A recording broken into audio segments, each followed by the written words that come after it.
Oi, o bate-papo de hoje é super legal e a convidada é a Joana Bori.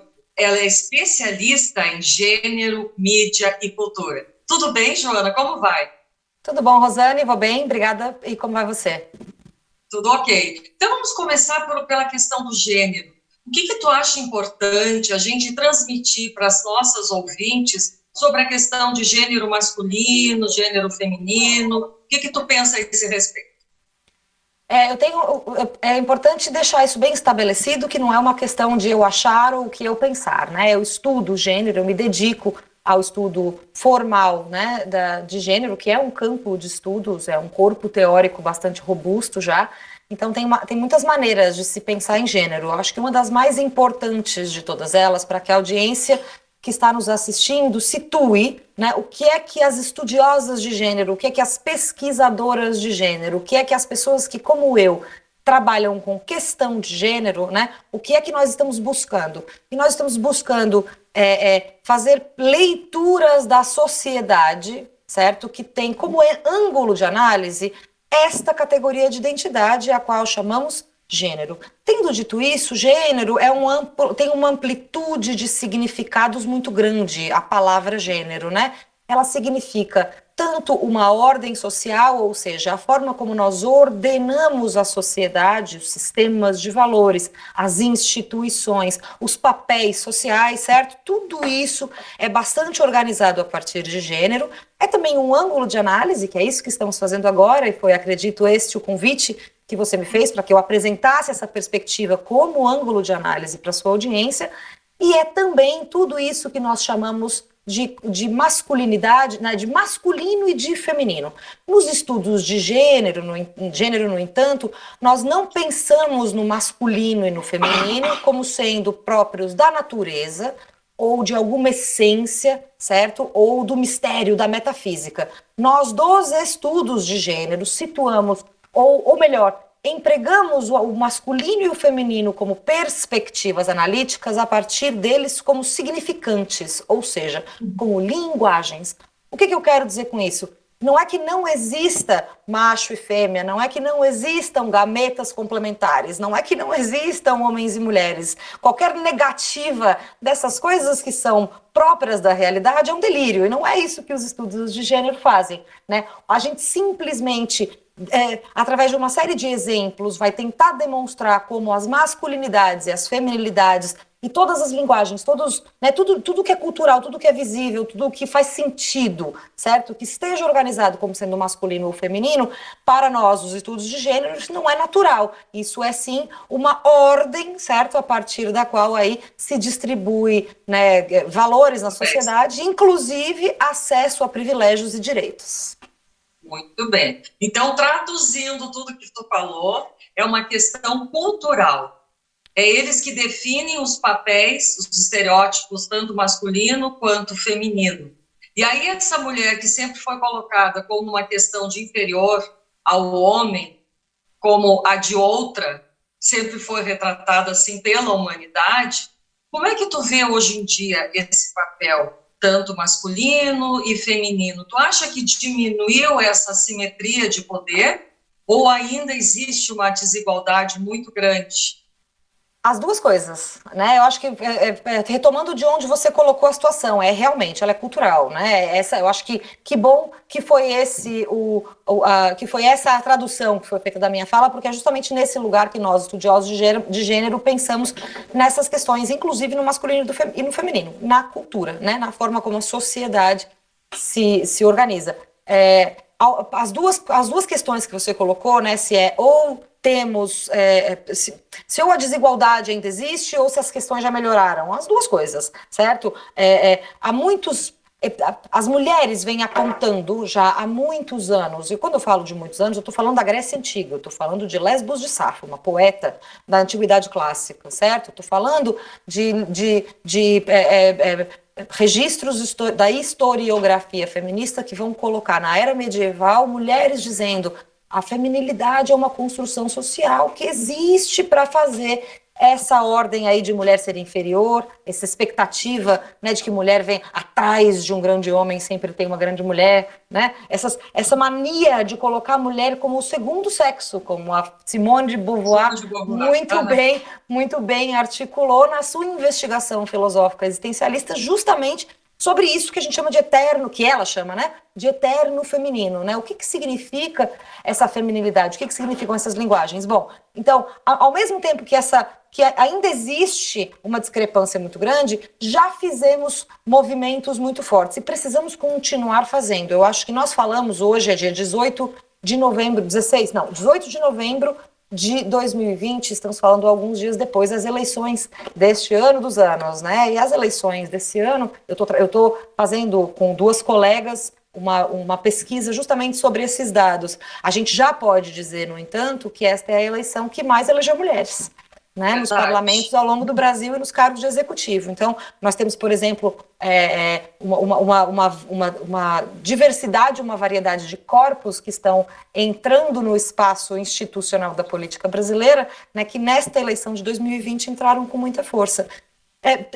Isso tudo que eu descrevi para ti são elementos desse debate que culmina na pergunta que você fez, que é: essa diferença existe ainda ou já melhorou? E ela existe ainda e precisa melhorar muito, apesar das melhoras que a gente já participou. Então eu falo contigo hoje com esse sorriso no rosto de quem passou 2 anos batalhando por um processo eleitoral que admitisse mais mulheres né, como candidatas eleitas no pleito, e foi exatamente isso que aconteceu. Então falo contigo de um lugar de uma alegria, de uma conquista, de uma vitória feminista muito forte, que foi o nosso trabalho de tentar reduzir essa diferença, está tendo resultados, certo? Mas ainda assim, né, ainda assim a maioria dos eleitos são homens cis brancos, ainda assim os espaços de poder, incluindo a política institucional, né, mas não somente ela, a maioria deles é ocupada por os espaços de poder, né, os espaços de decisão, de quem realmente consegue articular, por exemplo, política pública, né? Lá na sua empresa, quem é que vai falar para você da sua licença maternidade? Né? Lá no Congresso, quem é que vai estar defendendo o seu direito a divórcio? Né? Lá no Senado, quem é que vai estar lutando pela legislação que permite às mulheres batalhar a guarda dos filhos? Né? Então, o trabalho feminista, a gente vai trabalhando para chegar nesses lugares.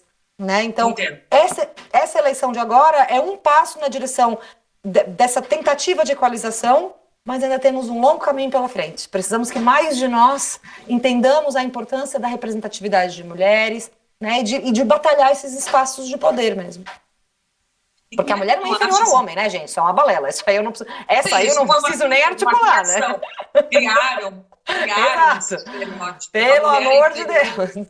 Incapaz, dona de casa, mãe, cuidadora, educadora. Mas são coisas muito bonitas, né? Educadora, dona de casa, cuidadora, todas essas características que são atribuídas às mulheres são características muito importantes para a sociedade e ainda assim são menos valorizadas financeiramente. Veja que interessante, né? Então tem sempre essa dança com esse eterno feminino que colocam a gente em pedestais e em grilhões ao mesmo tempo. Eu não quero nenhum nem outro, quero equidade, né? Eu acho que batalhar esses espaços de poder é um passo na direção aí da gente conseguir mudar um pouco essa narrativa, né? De que mulher tá atrás de um grande homem. Que atrás de homem, que? Presta atenção. Mas assim, Joana, eu acho muito legal essa questão assim de que mulher é bacana, ser dona de casa, ser isso ou aquilo, mas tem que ter a liberdade de escolher ser ou não mãe, ser ou não dona de casa. É um direito teu de ter essa liberdade, de abrir mão de ser qualquer coisa que os outros queiram que tu faça, seja. Entende? Então, isso que eu acho bacana, que hoje a gente pode fazer isso, ter essa liberdade de escolha. É muito interessante, eu sempre gosto de oferecer, quando as perspectivas históricas vão mudando e a gente consegue ver apenas a nossa realidade, porque a gente só existe no tempo que a gente existe, né? Então, ou a gente está constantemente comparando o passado e o futuro, ou a gente vê o nosso presente. O que eu acho interessante de oferecer para a nossa audiência que está assistindo a gente é esse pensamento. Os homens nunca tiveram esse tipo de colocação no imaginário deles, né? se eu posso ser alguma coisa ou se eu não posso por ser homem. É muito estranho, você percebe? Sim, sim, Né? tem, eu sou, eu faço. Eu sou o homem, eu faço, eu vou. Então é isso que eu acho que, independente do passado e futuro das conquistas que a gente tem uma baliza muito importante no nosso tempo presente, que é sempre fazer. O seu marido, seu namorado, seu pai, seu irmão, alguma vez se questionou: eu não posso fazer isso por ser homem? Se foi a louça, ele estava sendo folgado, certo?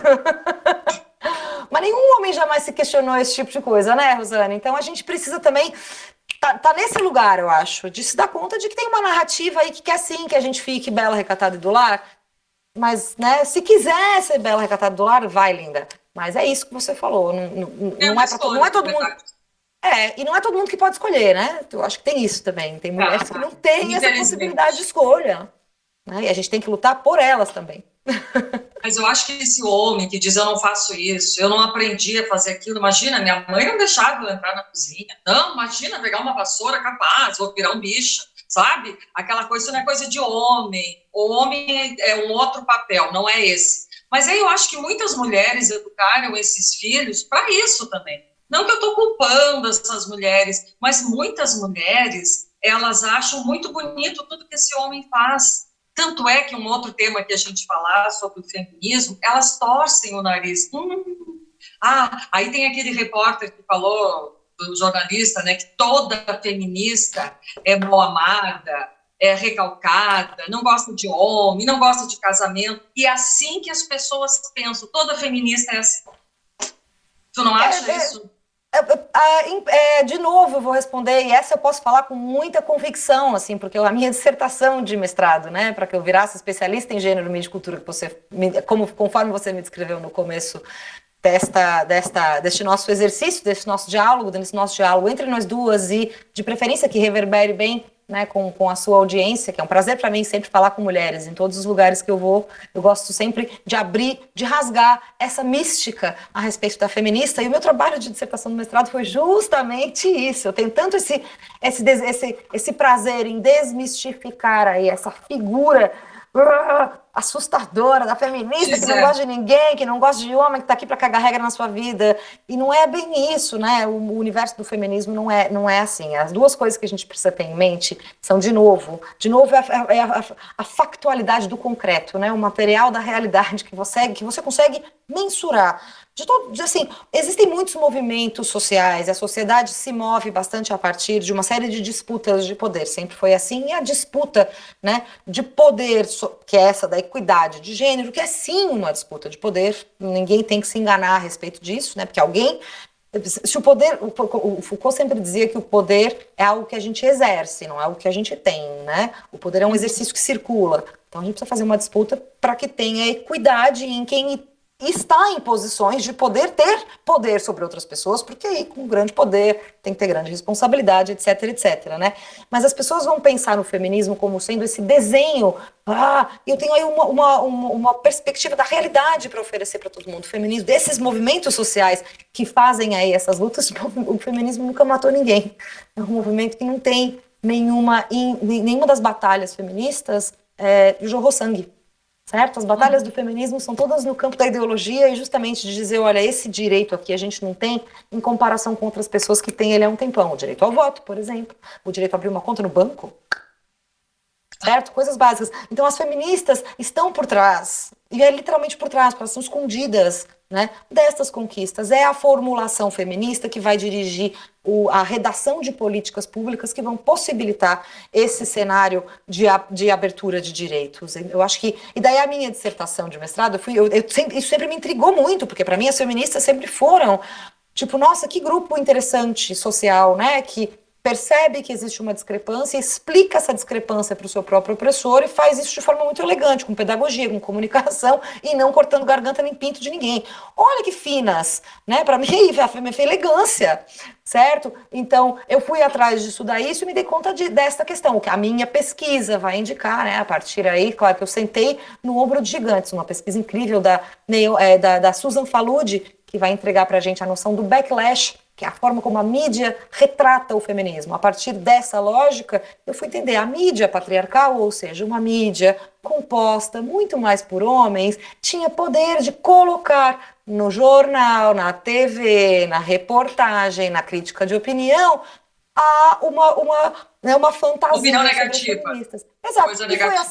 foi assim. E a minha pesquisa de dissertação vai ver que todo o avanço político das mulheres vem junto com ele uma série de sátira política de homem ressentido. Desde as sufragistas, você vai ver cartoon das sufragistas, feia, com verruga, nariguda, certo? Não gosta de homem, dando chicotada em homem. E não é isso que a gente quer, né? Então, não é esse estereótipo. Então, a minha conclusão, eu sou publicitária de formação e especialista em gênero, mídia e cultura. A minha conclusão foi que a marca feminismo não é uma marca, né? Mas que a marca feminismo foi construída pela concorrência, né? Foi o patriarcado que até hoje vendeu o feminismo para as mulheres e vendeu de forma muito feia. E as mulheres têm que saber que nós estamos aqui pelas mulheres. É o feminismo que sempre esteve aqui pela gente, certo? Uhum. Ninguém tá aqui para dizer o que você deve ou não fazer da sua vida. Né? Nós estamos aqui para defender os nossos direitos, é outra pegada, certo? Então, sempre me interessou muito esse ódio das mulheres ao feminismo, né? Eu fui investigar, bastante da minha investigação de gênero passa por essa dúvida,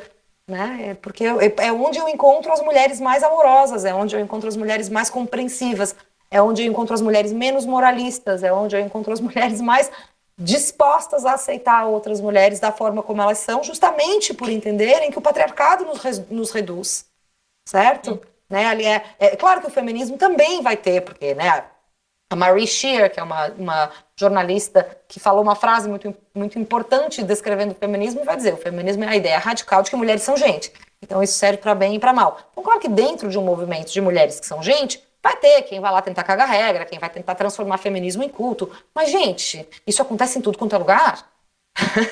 Não é exclusividade do feminismo. A maioria das mulheres feministas está aí trabalhando juntas, né, em prol dos direitos das mulheres. Vide as eleições novamente, né? As candidatas estão se apoiando umas às outras, as adversárias políticas, né? Onde elas fizeram alianças durante o processo de campanha, inclusive num momento muito machista do Maroni com a Manuela Dávila, a Fernanda Melchiona fez a defesa feminista, né, em um dos debates antes da eleição. E agora uma está apoiando a candidatura da outra para o segundo turno, por esse entendimento, por essa via feminista de compreender, olha, existem situações em que é nós por nós, né? E nós precisamos agir juntas contra aí a opressão patriarcal. Que veja, né, você começou falando da mãe e tal, a opressão patriarcal ela é uma opressão de um sistema, ela não vem atrelada a pinto ou vagina, ela não vem atrelada a homem ou mulher, certo? E nós todos nós fomos formados numa sociedade machista e patriarcal, numa sociedade muito misógina, que odeia mulheres. Você vê, né, que objetifica mulheres. É muito fácil o corpo feminino virar objeto, né, e objeto sexual, certo? Então, assim, eu entendo a sua relutância em falar nas mães, porque eu também acho que não dá para culpar as mães, porque isso é mais uma vez culpar as mulheres, né? Mas todos nós crescemos e vivemos numa sociedade patriarcal. Nós e as nossas mães, né, as filhas e as mães, têm que fazer o exercício de certa forma, de encontrar aí a perspectiva na qual o feminismo funciona melhor para as duas, né? Apesar aí desse apego que não só as mães, mas todas, né, o mundo tem, também não só as mulheres, o mundo tem por esta figura do homem. O mundo tem um apreço muito grande pela figura do homem, muito maior do que pela da mulher. E essa mitologia começa quando nos culparam por comer uma maçã, né, linda? Começa desde aí, do Adão não e Eva. Mesmo. A mulher sempre a costela de Adão. Sempre a culpa é nossa, a gente sempre deriva deles, a culpa sempre é nossa. Assim. Ai, sabe, lindos, vamos à luta, que coisa bem chata. A gente é sempre ou derivada deles ou culpada pelos problemas do mundo. Ai, por favor, né? Não, gente, isso é óbvio que isso é uma fantasia, sabe? Não dá pra viver com isso pensando que isso é uma realidade, sabe? Eu respeito, assim, a questão de religião, crenças, tudo e tal, mas a gente sabe que naquela época a Bíblia foi escrita por homens. Como a mulher que participou desse processo? Tinha alguma mulher ali que opinou, que ouviu, que pensou? Não! E se teve, será que não esconderam ela? Porque o que acontece frequentemente na história é isso, como eu te falei no começo, há 2000 anos tem registro, a gente fala hoje em teoria de gênero, né, vai falar feminismo, feminino é uma construção social, e todo mundo fica, nossa, meu Deus, os teóricos queer revolucionários, as mulheres estão falando isso há 2000 anos, velho. Não tem, sabe, tem muito tempo que a gente sabe disso já, e que a história continua fazendo de conta que essa não é. Eu noto uma coisa, Rosane, que eu acho muito interessante de a gente perceber, outra prática do dia a dia, tá? Vocês já notaram, você e a sua audiência, quando você está discutindo com homens, em geral, você apresenta, tem uma situação, né? Pode ser assim, a briga da manhã do café da manhã ou política internacional, não importa a conversa, tá? Você vai falar, ele vai dizer, mas essa é a sua perspectiva. Você vai dizer, parabéns, campeão. É exatamente isso que isso é. Para eles, a perspectiva deles é a realidade e a nossa é uma perspectiva. Uhum. Que não tem tanta importância. Exato. Não tem tanta importância. Exato. As perspectivas deles constroem a realidade, a nossa é uma perspectiva. Né? Então, quando eu falo em disputa de poder, é inclusive nesse lugar. Quer dizer, claro que é uma perspectiva. Por que você acha, no entanto, que a sua perspectiva é melhor do que a minha? Bonito. Uhum.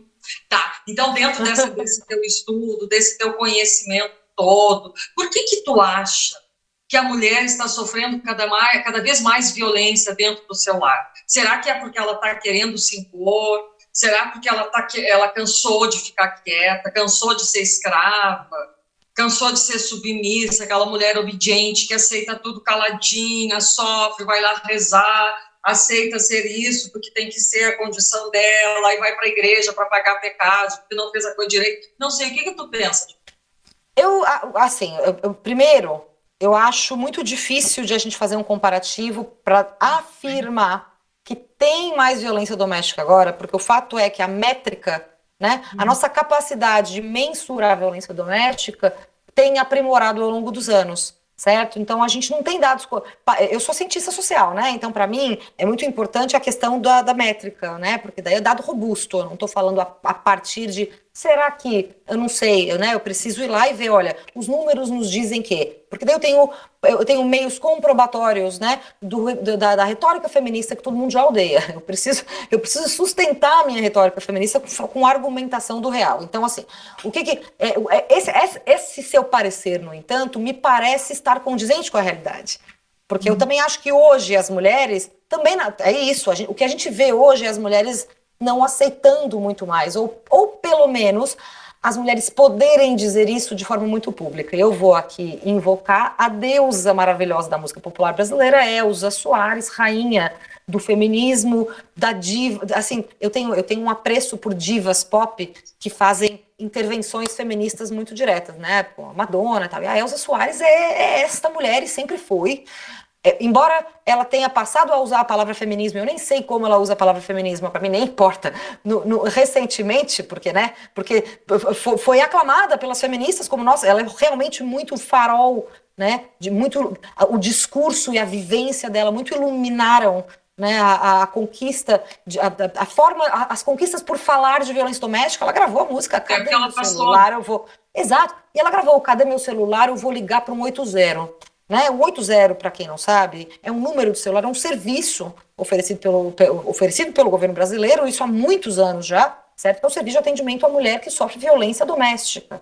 Esse é um serviço que vai acionar a polícia, né? E esse serviço somente existe, aí de novo o poder do feminismo, porque existe neste país a Lei Maria da Penha, que é uma lei que vai justamente forçar as instituições, uma lei formulada por feministas. A Maria da Penha, ela mesma, a mulher que está viva ainda e segue lutando contra a violência contra as mulheres, ela se declara muito abertamente, muito potentemente, muito patentemente feminista, porque foi justamente este grupo, né, de mulheres que foi lá e articulou juntamente com ela para que se formulasse legislação que desse conta dos problemas problemas, né, das tragédias, na verdade, dos dramas, das outras violências que se desempacotam pela violência doméstica. Agora, a sua pergunta, né, que é, as mulheres não estão aguentando mais, eu acho que sim, e muito, eu trouxe a Elza Soares por isso, eu acho que sim, porque mulheres como esta mulher maravilhosa colocaram no discurso, né, a possibilidade de fazermos isso, nós nos encorajamos umas às outras, então teve essa dimensão, teve a criação da Lei Maria da Penha,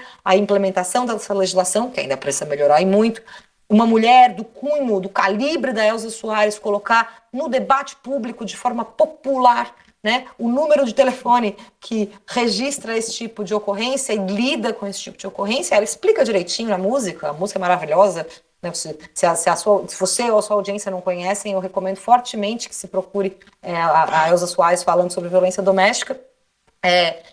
Então, assim, então acho que o que a gente tem mais é movimentos de mulheres na direção de reconhecer que esta é uma realidade de todas nós e que nós precisamos tomar atitudes.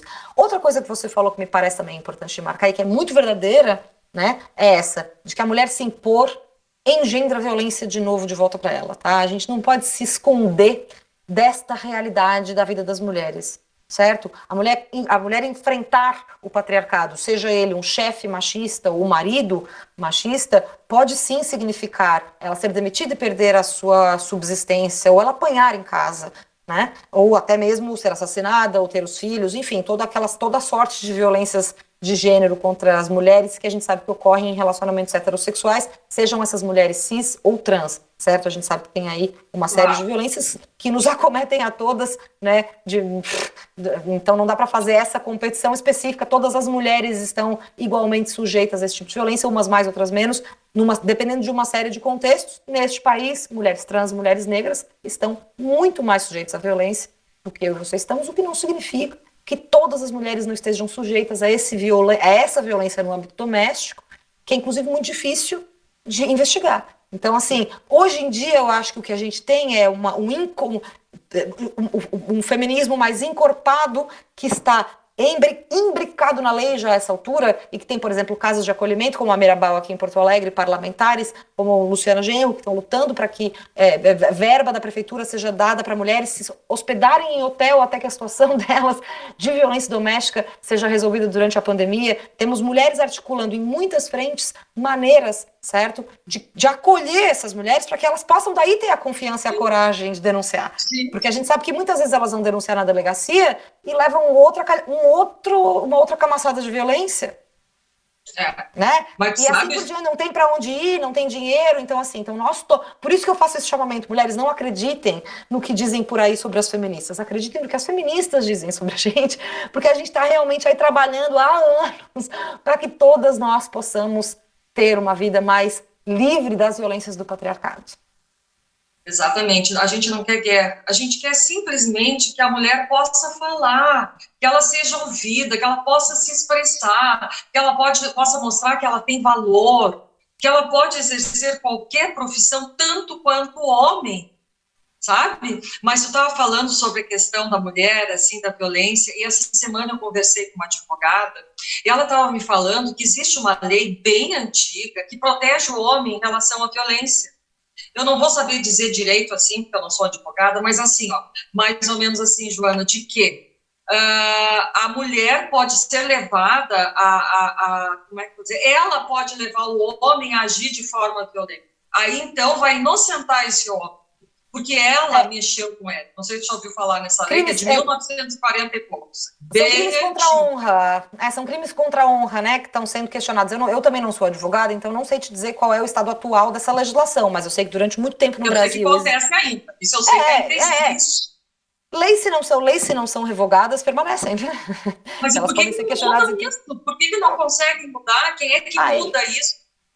Essa é uma pergunta muito interessante. Quem é que muda isso? São parlamentares. Quem tem poder... Por isso que olha, gente, quando nós feministas falamos de política, a importância é essa. A forma como a sociedade está organizada é a seguinte. As leis de um país são formuladas, revogadas, discutidas, organizadas, inseridas, feitas obsoletas, levadas adiante, modificadas por parlamentares. A Câmara de Vereadores, a Câmara de Deputados, a Câmara de Vereadores, a Câmara de Deputados estaduais e a Câmara de Deputados federais. É aí que esse caldeirão ferve. É por isso que é importante ter eleitas mulheres, ter eleitas pessoas negras, ter eleitas pessoas trans, ter eleitas pessoas intersex, ter eleitas pessoas indígenas, certo? É por isso que é importante diversidade nesses espaços, porque nós precisamos justamente questionar leis como essas, né? Porque essa é uma lei patriarcal e arcaica, né? Que permite que a honra, ou seja, que um sentimento justifique, né, a aniquilação de um outro corpo. Certo? É uma coisa muito arcaico e é bem patriarcal, porque não é a mulher, né, vai cometer crime de honra. Eu até sei de uma história, mas a gente não vai ter tempo de explorar ela aqui hoje, e eu também não a conheço muito a fundo, mas é a história de uma socialite carioca, que muito esperta, assim, eu não sei se ela se intitulava feminista ou não, porque na época a palavra era ainda mais distante do que ela é hoje, que a gente está falando aí dos anos 30, né? Mas uma mulher porreta, dessas que vira protagonista de novela da Globo 50 anos depois, assim, né? E ela assassinou o ex-marido dela, uma coisa horrorosa, não estou defendendo nenhuma... A Leila Diniz? Não, ela assassinou uma mulher, década de 30 isso. Ela assassinou o marido dela e tal. E ela conseguiu, porque por ser muito inteligente, conseguiu que fosse aplicada para ela essa lei, essa legislação da defesa da honra.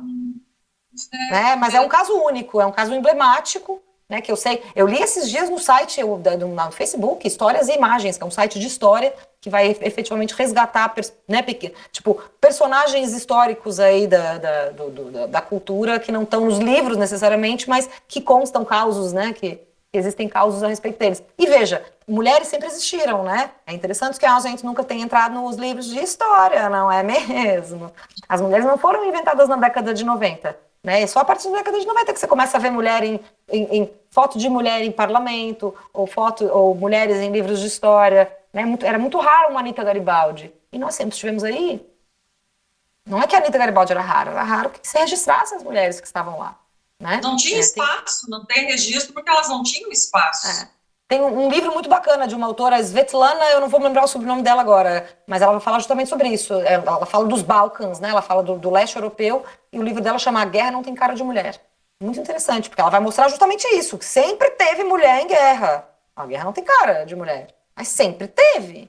Como enfermeira, como prostituta, sempre teve mulher. No teatro de guerra, nunca não teve mulher, mas a guerra não tem cara de mulher. Agora tu vê, se não tivesse existido essas pioneiras, essas mulheres que tiveram força, garra, para colocar os seus pensamentos, as suas ideias, hoje nós não poderíamos estar falando ou fazendo esse vídeo. Exatamente. Eu nunca... silenciadas, castigadas, sabe, sei lá o que iam fazer com a gente, né, Joana?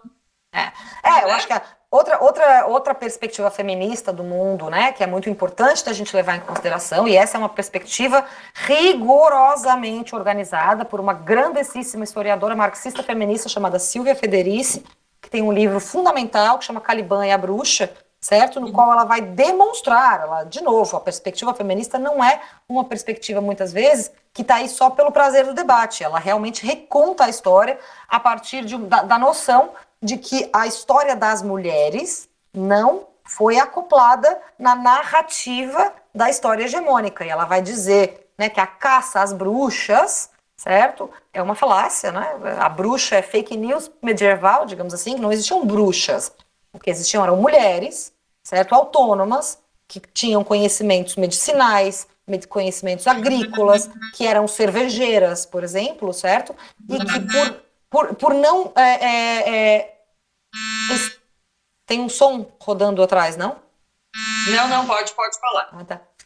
Que por não pertencer, não viverem, né, de acordo com o que o então casamento perverso de clero e Estado queria, que eram mulheres reprodutoras, que é o que o patriarcado sempre quer, mulheres para reproduzir, né? Porque elas não cabiam nessa lógica de mulher aceitável, eram desenhadas, eram lidas, inventou-se a narrativa da bruxa, de uma está misteriosa que voa na vassoura, que tem gatos pretos, né, que faz feitiço, certo? Isso na Europa, né? Outras bruxas em outros lugares fazem outros feitiços. Estou falando dessa narrativa específica. Mas inventou-se bastante, né? Demonizou-se, nem inventou-se, demonizou-se a narrativa médica dessas mulheres, a narrativa agrícola dessas mulheres, a narrativa de produção artesanal de bebidas como cerveja, por exemplo. Se você é cervejeira na era medieval, meu bem, você tem vassoura e gato, né? Porque você tem grãos em casa. Então você não quer ratos e você quer a casa relativamente livre de grão no chão inteiro. Certo? Então, o chapéu, a historiografia vai dizer pra gente que o chapéu pontudo indicava quem vendia produtos de cevada, certo? Então é isso, vai se inventar a história da bruxa para nos silenciar, para nos queimar. É essa virada que eu queria que todas as mulheres fizessem. O que contam sobre a gente é ainda não é contado por nós. Vamos nós contar as nossas histórias, vamos acreditar no que as mulheres dizem. Vamos acreditar no que nós falamos a nosso respeito. E por que não se acredita, tu acha? Eu acho que é porque eu acho que ainda está muito bem estruturada essa ideia, né? Porque é isso, essa ideia da diferença de gênero, né? Que é uma diferença não somente factual, existem diferenças fisiológicas entre fêmeas e machos da espécie, né, Rosana? Eu já falei isso mais de uma vez, ninguém está aqui para disputar isso, certo? Ninguém está aqui para disputar essas diferenças específicas, mas quanto mais a medicina e a ciência se especializam, por exemplo, a neurociência, sobretudo, quanto mais a gente entende cérebro, mais a gente entende que não tem diferença entre cérebro de homens, de mulheres, de negros e brancos, certo? Sim. Quanto mais a ciência, o rigor da ciência evolui, mais a gente percebe que as diferenças são construídas. Então, essa construção é uma construção milenar. E é uma construção que beneficia muitos homens, né? Mesmo os que não sabem disso. Porque eu não acho que os homens também são malvadões, uou, vamos dominar as mulheres. Eu acho que eles nem têm consciência disso. É só que é conveniente para eles. É conveniente porque a tarefa doméstica é feita para eles. É conveniente porque onde quer que eles vão tem uma mulher gostosa para dar sentido pro tesão deles, certo? Aham. Onde quer que os homens vão, o mundo está feito para eles. Nós não. A Ana Amélia Lemos, que é uma mulher que é senadora da República, né? Uma mulher que muita gente aqui no Rio Grande do Sul conhece por ter sido jornalista da RBS durante muitos anos. Foi numa mesa, participando de uma mesa sobre mulheres e poder, inclusive. Eu participei com ela, com a Paula Mascarenhas, com outras mulheres, com a Manuela Dávila, com mulheres de esquerda e direita. Foi uma mesa muito interessante alguns anos atrás. Ela contou pra gente que quando ela entrou no Senado não tinha banheiro feminino. Então, assim, Nossa. tá vendo? Então, assim, é conveniente, tipo, os homens nem notam. É isso que eu tô dizendo. Não é que eles estão lá atrás, espreitando atrás da cortina, dizer, vou explorar essa mulher. Sabe? Até pode ser que tenha um ou outro que seja esse cara, mas o teu amigo, o teu pai, o teu tio, o teu irmão, o teu marido não são esse cara. Mas eles se beneficiam muito desse estado de coisas. Então é E muito que período é conveniente. esse? Que período é esse do banho? Hoje, eu acho que hoje em dia, todos os homens se beneficiam muito do estado de coisas como ele está, né? Porque olha só, quantos homens pelados você vê em propaganda de revista? E Ah, quantas mulher sim. pelada? E quantas mulher peladas você vê? Qual é o desejo que está se beneficiando nesse estado de coisas? O desejo É o homem, aí, claro. ó. Entendeu? E a mulher como Tarefa, sempre um objeto. E a mulher como sempre exato. um objeto. Usado. Tarefa doméstica. O PNAD, em 2017, PNAD é um órgão vinculado ao IBGE aqui no Brasil, Instituto Brasileiro de Geografia e Estatística, ou seja, de novo, eu e os dados, porque eu gosto mesmo de número, né? Eu sou cientista social. O PNAD, em 2017, demonstrou que as mulheres no Brasil fazem 20 horas de trabalho doméstico em comparação com 10 dos homens. Ou seja, é vantagem para eles. Se as mulheres estão cuidando das crianças, eles podem seguir carreira à vontade, fazer o que bem entenderem. Então, a pergunta que você fez é, por que se acredita nisso? Porque os homens insistem nessa narrativa. Porque é conveniente pra cacete pra eles. E assim, a gente só tem 5 minutos, que pena, Joana. Mas assim, ó, o que deixa de mensagem para essa mulher que está em casa ali, que não está satisfeita, ela está assim numa situação horrível, mas ela não acredita nela, está acomodada numa situação, acha que está bem assim, que vai levando. O que tu diz para ela? Eu vou dizer pra ela, eu acho que a tua audiência é uma audiência de mulheres que gosta, que aprecia conhecimento, leitura e informação, certo? Tem um livro que chama O Feminismo é para Todo Mundo, de uma autora norte-americana, estadunidense, uma feminista negra, chamada Bell Hooks, certo? Que é discípula do Paulo Freire, ou seja, esse livro é todinho ele escrito a partir da metodologia pedagógica do nosso Paulão, né? E ela vai falar justamente isso, assim. E a Bell Hooks é uma mulher muito fina, muito elegante. A retórica dela é muito acessível e é muito gostosa, certo? A Bell Hooks você vai ler e você vai se sentir renovada, revigorada por uma retórica feminista que vai te apresentar realmente esses panoramas que a gente discutiu hoje. É da Bell Hooks que eu tiro essa minha energia, certo? Foi lendo este livro que eu decidi fazer isto da vida, certo? Eu sou publicitária de formação, trabalhava com comunicação social no mundo corporativo há um tempão. Foi lendo Bell Hooks que eu falei, eu preciso usar essa minha capacidade comunicativa para que as pessoas entendam que o feminismo e a teoria de gêneros são para o benefício da sociedade e de todo mundo, porque nós não só das mulheres. Não Exato. só das mulheres. E não existem só mulheres e homens no mundo, né? 1,7% da população é intersex, certo? Segundo dados da pesquisa da Anne Fausto Sterling, né? São 1,7% da população, é muita gente, né? E não é nem homem nem mulher, é intersexo, é exatamente isso. É um ser humano e não é uma coisa nem outra. né? E tudo bem, porque é um ser humano, e tem pessoas transexuais, e tem toda uma gama de existência de sujeitos que não é ou exclusivamente macho da espécie, que é um homem que é heterossexual, ou uma fêmea da espécie que é mulher e é heterossexual. A humanidade é muito mais ampla do que isso. Então, o livro da Bell Hooks, Feminismo é para todo mundo, reconhece justamente isso. E a orelha do livro é de uma grande intelectual brasileira do feminismo negro brasileiro, que é a Winnie Bueno, com quem eu desenvolvi o curso Laudelina de Campos Melo, e a cartilha Laudelina de Campos Melo, que eu sei que você vai disponibilizar para a sua audiência, porque nós já tínhamos falado sobre isso anteriormente. Então, Sim. baixem a cartilha em PDF para ter uma dimensão aí do que significa, né, pensar de forma feminista.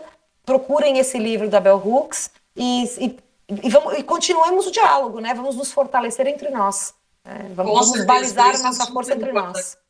Isso é super importante, né, Joana? É melhor ser uma pessoa feliz, satisfeita, do que aquela mulher empurrada, assim, não sabe o que faz, jogada ali. Nem um cara vai querer uma pessoa desse jeito, assim, não é? E a Erika Hilton, que é uma mulher trans, a mulher mais votada nas eleições esse ano em São Paulo, fala algo muito bonito na campanha dela. Gente, é para brilhar. Então vamos brilhar. Exatamente. Joana, adorei, que pena que tu não pode ficar mais para a gente poder conversar, mas foi muito legal. Você em casa gostou do bate-papo? Então, dá aqui a sua curtida, se inscreve no canal e deixa o seu comentário. Afinal, o que você pensa a respeito do feminismo, da questão de gênero? A sua opinião é super importante. Beijão, Joana. Prazer falar Obrigada, contigo. Rosane. Prazer falar contigo também. Vou entrar em outra aula agora. Então, tá bom. Tchau, tchau. Beijo. Tchau.